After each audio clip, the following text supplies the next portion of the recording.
Welcome to Silicon Valley Asian Business Talk. Hello, everyone. This is Roger Chen, and I am from University of San Francisco Center for Business Studies and Innovation in Asia Pacific. And Dr. Liu, welcome to our interview program, and we want to thank you for supporting us. Would you please briefly introduce yourself? Thank you, Roger. It's an honor to be invited to this forum.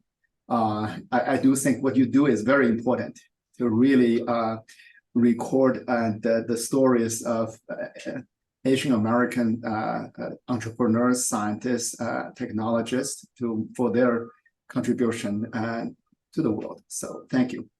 Myself, my education background is that I got my college education from Beijing University in cell biology and genetics. And then I got my PhD degree in biochemistry and molecular biology from Berkeley, from Cal. My professional history is that after my PhD, I worked at a biotech company called Chiron, which got acquired by Novartis 10 years later for $10 billion. That is back in 2006. So at Chiron, I worked in the oncology novel drug discovery group.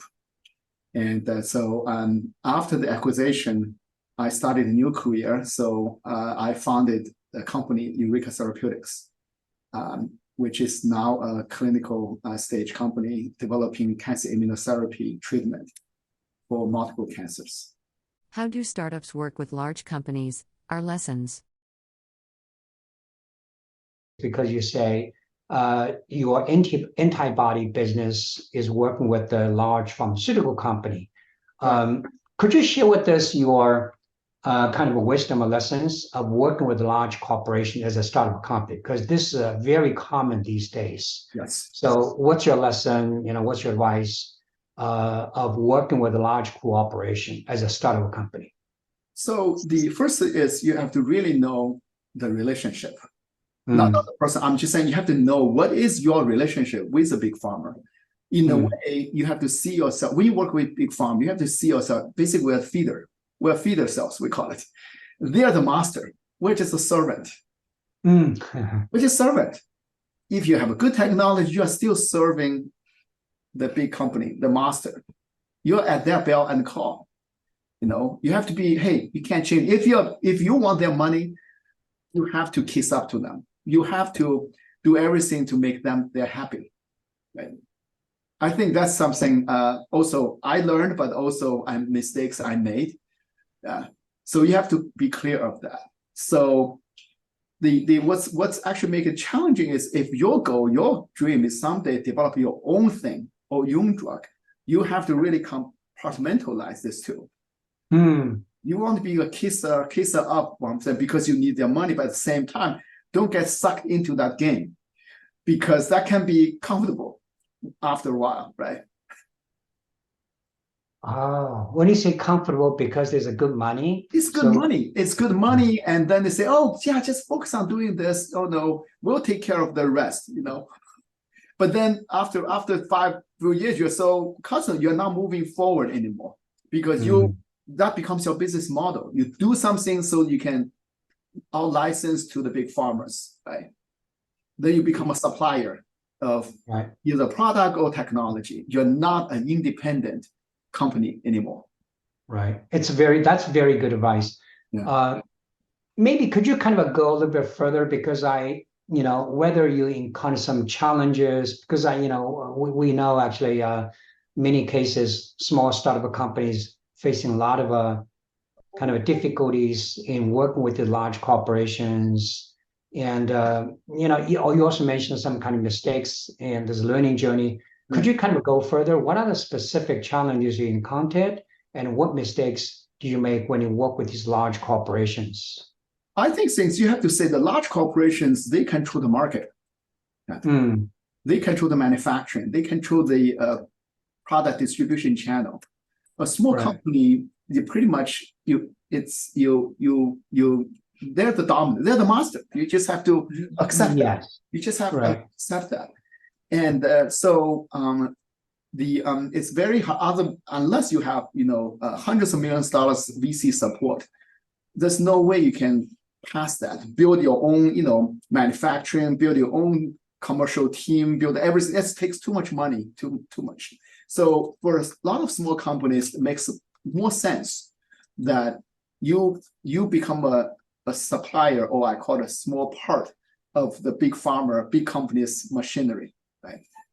And you benefit. It's actually, you can focus on what you do best, is to develop technology, so optimizing it, right? Then you have you cash out, your company eventually gets bought by the big company, you're done, right? So I would say 95% of the business should go this route, because that's the mainstream. Yeah, you can't. Not everyone can be the disruptive, right? Because it's very hard to really disrupt the big companies' hold monopoly of the field. Yeah. Right, that is true. But did you encounter some kind of a conflicts or differences between the large corporation and a startup company in terms of the culture, the process, the speed of reactions, things like that? Absolutely. That's that kind of lesson I learned. I said my lesson I learned, I should have done a better job building partnerships with the big companies. So I didn't do it too much, is because I said, oh, they're too slow, they're too process driven, they're too too big company kind of culture. It's in a conflict with my small company startup can do spirit. So I wasn't patient enough to dance with the big companies to build that relationship. That's why I'm paying a price for that. So now I have to do it myself.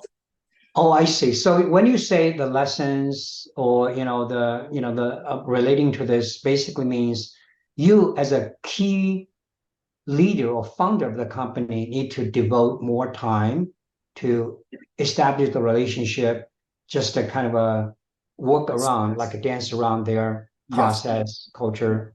It's you. So I think, as I said, even though in your heart, in the end you want to get money, that's your goal, but you can't think that way. You have to be like really. You have to see this is a relationship.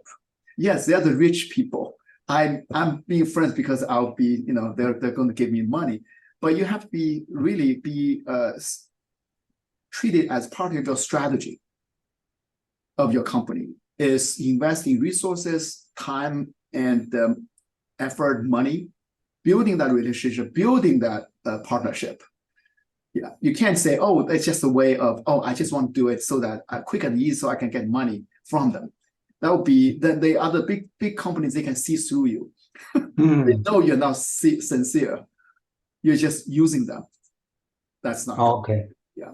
So that's what that lesson I learned. I have to be truly sincere. Yes, I really going there for the relationship, for the partnership, that we are working together to develop this drug.